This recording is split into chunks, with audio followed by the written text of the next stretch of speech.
on? My music review today is going to be about the late, great Al Jarreau. And this was one of his best stuff collections because I can't really dig up my tape right now, my Al Jarreau tape. But, the man has so many classics. The interesting thing about Al Jarreau is that he truly was his own musical category. If you turn on the radio, nobody else sounded like him. No one else had his styling, the way he could scat. He covered a wide range of music. I mean, he was played in a format dull contemporary with R&B and pop, but had like a hip hop feel, had a jazz belly there. It was a very world music type of thing that he did. No one else sounded like him. Like when you hear his harmonies on back in the day, never giving up. Um, we're in this love together, breaking away, even moonlighting, which was the show that starred Bruce Willis and Sybil Shepherd back in the day, and he tore that theme up. I mean, Take Five in Spain, so many classics that he was a part of, and his rich tone. Boogie Down was funky for that bass line. I mean, he could scat over that. No, he had songs that connected with folks on a big, rich level. And we're talking about material that, again, was played during the time when you had R&B funk bands, a lot of funk, a lot of dancer in it, cuts. And he was a more mature, established artist at said time, but he still got in no lane. He was able to still have his own lane, still have his own thing, and have that rich quality, that scatting, that whole vibe that he did. An interesting thing about Al Jarreau too, it's like he always fit in an accessible way without ever selling out or compromising this thing. And it made all the sense in the world because if you were into his music, the way he presented it, the way he did it, it worked. I mean, he could sing anything and make it work, and it all flowed. He was a versatile musical gumbo of an artist.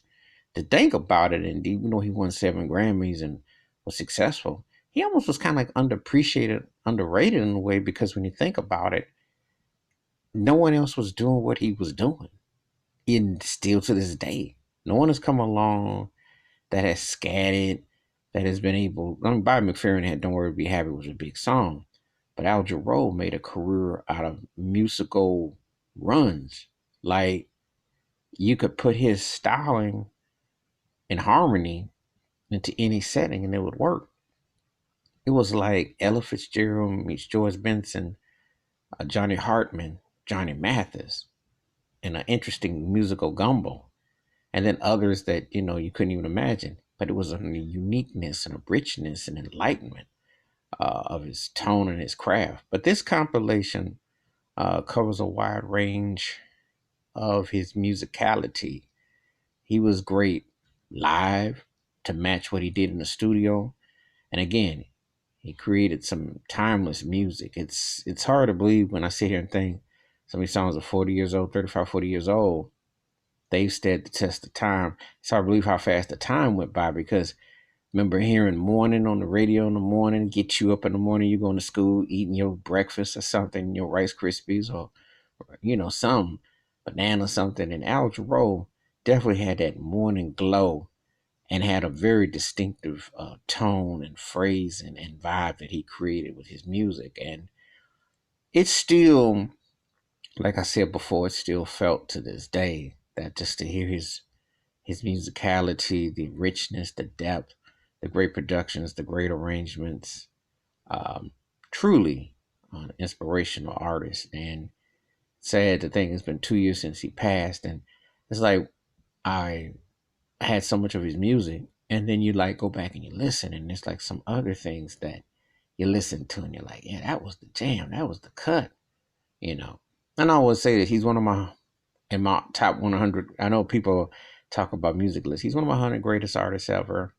I can't really say which ranking he's at, but he's in there pretty high because I like listening to his music a lot, and I definitely feel the aura and his depths and his talent, what he created, and his lasting legacy of his music, and it'll always be remembered. So that's my thoughts and takes on this best of collection from Al Jarreau. Give me your thoughts and takes on Al Jarreau, your favorite songs, your favorite albums of his, his live performances. Where's he rank for you all time? And let's talk about it. Let's chop it up about Al Jarreau, the late great Al Jarreau. Feel free to give me your thoughts, feedback, and the bell rings a new video. Feel free to subscribe. Always looking forward to hearing from you out there. Have a great day.